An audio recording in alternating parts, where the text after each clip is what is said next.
Technical قسم کا قدرت بتا دی. اب وہ لگے میں ایسا ان پہ سحر کیا، جادو کیا کہ وہ ہوش کھو بیٹھے. ان کو پتہ ہی نہیں کہ سامنے اتنا سونا کوئی بندہ بیٹھا ہوا ہے. بابا جی نے دیکھ لیا کہ سب جب ٹرن ہو چکے ہیں، تسلی کے ساتھ کوٹلا اٹھایا، پتلی گلی سے نکل گئی. کافی دور جب بھاگے وہ وہیں بیٹھے ہوئے کہ یہ عملیات ہو رہے ہیں، اس سے ڈبل ہو جائے گا.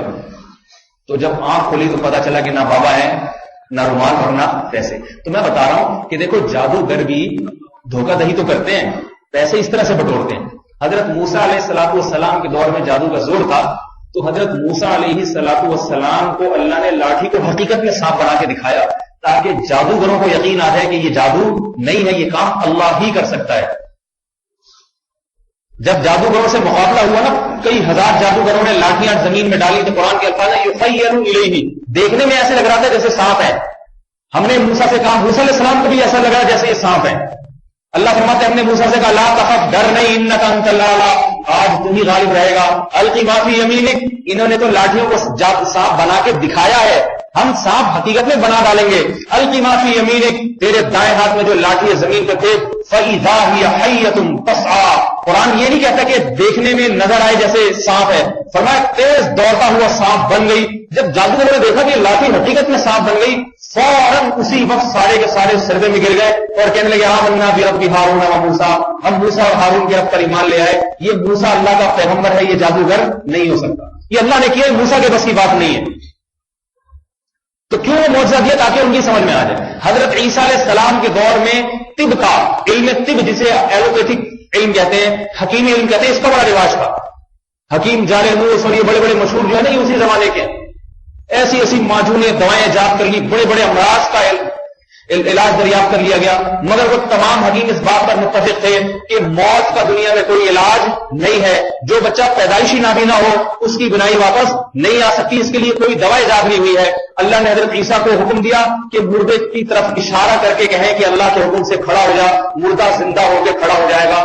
اطباء نے اعتراف کر لیا کہ یہ حکیم نہیں ہے، یہ کوئی معجون نہیں کھلائی، اس نے کوئی دوا نہیں کھلائی، یہ کام خالق کائنات نے کیا ہے. اور لوگوں کو یہ بھی یقین آ گیا کہ خالق کائنات کسی چیز کے کرنے میں کسی سبب کا محتاج نہیں ہے. تو حضرت عیسیٰ قرب قیامت میں اس لیے نازل ہوں گے کہ قرب قیامت میں بھی سائنسی ترقی کا بہت زیادہ زور ہوگا. ایلوپیتھک، طب، یہ تمام چیزیں بہت زیادہ ترقی کر چکی ہوں گی. لہذا حضرت عیسیٰ علیہ السلام جب ایسے معجزے دکھائیں گے تو اس وقت کے سائنسدان اعتراف کریں گے کہ بھئی یہ کوئی سائنسی کمالات نہیں ہے. سائنس ٹھیک ہے مانتی ہے، یہاں سے آپ امریکہ فون پہ بات کر سکتے ہو، ویڈیو جاری کر سکتے ہو، لیکن مردے کو زندہ نہیں کر سکتے، مردے کو زندہ نہیں کر سکتے. آپ جو شخص پیدائشی نابینا ہے انہی آنکھوں کے ہوتے ہوئے اس میں روشنی نہیں ڈال سکتے. حضرت عیسیٰ علیہ السلام جب یہ کام کریں گے تو لوگوں کو یقین آ جائے گا کہ اللہ رب العزت کی ذات ہے جو کچھ کرنے میں کسی سبب کی محتاج نہیں ہے. تو یہ سبب ہمیں ملتا ہے ان معجزوں سے، تو ہمیں ان اسباب کی طرف آنا چاہیے. لیکن ہماری قوم اس بات کی طرف آنے کے بجائے یہ اس بحث میں پڑ جاتی ہے کہ حضرت عیسیٰ علیہ السلام کے آنے میں کتنا ٹائم رہے گا. امام مہدی دریافت ہو چکے ہیں، 3 دن تک سورج غائب رہے گا. صحیح ہے نا، آج کل اس میں بھی پیش گوئیاں آ رہی ہیں. تو بھائی جب وہ ہوگا وہ ہو. قرب قیامت میں 3 دن کے لیے سورج نہیں نکلے گا، لوگ چیخو پکار میں ہوں گے، اور پھر جب نکلے گا تو مشرق سے نکلنے کے بجائے مغرب سے نکلے گا. 1 دن کے لیے ایسا ہوگا، پھر دوبارہ مغرب میں ڈوب جائے گا. یہ اللہ تعالیٰ نے قرآن مجید میں اس نشانی کو یوں بیان فرمایا، یوم یأتی بعض آیات ربک لا تنفع نفسا ایمانها لم تکن آمنت من قبل او کسبت فی ایمانها خیرا. فرمایا جب تیرا رب اپنی اتنی بڑی نشانی دکھا دے گا تو اس نشانی کو دیکھنے کے بعد کوئی کافر اگر ایمان قبول کرے گا تو اس کا ایمان معتبر نہیں ہوگا، اور کوئی گناہگار مسلمان اگر گناہوں سے توبہ کرے گا تو اس کی توبہ مقبول نہیں ہوگی. تو ان آیتوں سے ہمیں یہ بتایا جا رہا ہے کہ بھئی ایمان بھی لاؤ، ایمان کو مضبوط بھی کرو، اور اعمال صالحہ بھی اختیار کرو. اگر اعمال صالحہ اختیار نہیں کرتے اور اسی بحث میں پڑے رہتے، امام مہدی کا لشکر خراسان سے ایک جماعت نکل گئی، یوں ہو گیا، پھر وہ فلانے بج کے اتنے منٹ پہ آ رہے ہیں، سن 2012 کی دجال دریافت ہو رہے ہیں، تکون برمودا تکون ٹرائنگل اور آسمان سے اڑن تشتریاں. تو ان چیزوں میں پڑھ کے آدمی جو کرنے کے کام ہے ان سے غافل ہو جائے. تو کرنے کا کام سمجھ میں آ گیا بھائی کیا کرنا ہے ہم لوگوں کو. توبہ کرے، اور یاد رکھو سورج مغرب سے مشرق مغرب سے نکلنے والی نشانی پتہ نہیں ہم زندگی میں دیکھ پائیں نہیں دیکھ پائیں، لیکن موت ایک ایسی نشانی ہے جس کو ہم صبح شام دیکھ رہے ہیں. جیسے مغرب سے سورج نکلنے کے بعد توبہ کا دروازہ بند ہو جائے گا، ایسے ہی موت کا فرشتہ دیکھنے کے بعد بھی توبہ کا دروازہ بند ہو جاتا ہے. یہ نشانی تو ہمیں بہت جلد نظر آ جائے گی. اللہ ہمیں موت سے پہلے کامل اور پکی توبہ کی توفیق عطا فرمائے. وما علینا الا البلاغ. سفلیات چیزوں سے بہت اہتمام بھی کرتے ہیں بچنے کا. تو یہ بات یاد رکھیں، جادو کا اثر ہر ایک پر کرنا یہ کسی کے بس میں نہیں ہے، اتنا آسان نہیں ہے. نبی پر اس لیے اثر ہو گیا تھا کیونکہ یہودی نبی علیہ السلام کو جادوگر کہتے تھے، اور تو اللہ نے ہونے دیا اس مسئلہ سے تاکہ یہ آپ کو جادوگر نہ سمجھیں. سمجھے نا بات کو؟ تاکہ جادوگر نہ سمجھے. اگر نہیں ہوتا تو کہتے اتنا طاقتور جادوگر جادو کیا پھر بھی نہیں ہوا، اس کا مطلب انہوں نے توڑ کر لیا ہے. تو اللہ تعالیٰ نے بعض چیزیں پیغمبروں کے ساتھ ایسی کی ہیں جن سے یہ یقین ہو جائے کہ یہ پیغمبر بشر ہیں، کامل بشر ہیں اور جادوگر بھی نہیں. اگر ہر ایک پر اثر ہو جاتا تو مجھے بتائیے جادوگروں نے کیا حضرت ابو بکر پہ جادو کی کوشش نہیں کی ہوگی؟ کیا حضرت عمر پہ کوشش نہیں کی ہوگی؟ کسی پہ بھی اثر نہیں ہوا. حالانکہ حضرت ابو بکر اور حضرت عمر کا درجہ یقیناً نبی علیہ السلام سے کم ہے. تو وہ ایک حکمت کے تحت ہو گیا تھا، ورنہ جادو کرنا کسی پر منتر ٹونے ٹوٹکے یہ آسان کام نہیں ہے. جتنا ہر ایک پر اثر ہوتا نہیں ہے اور جن پر ہوتا ہے اتنا نہیں ہوتا جتنا جادوگر چاہ رہا ہوتا ہے.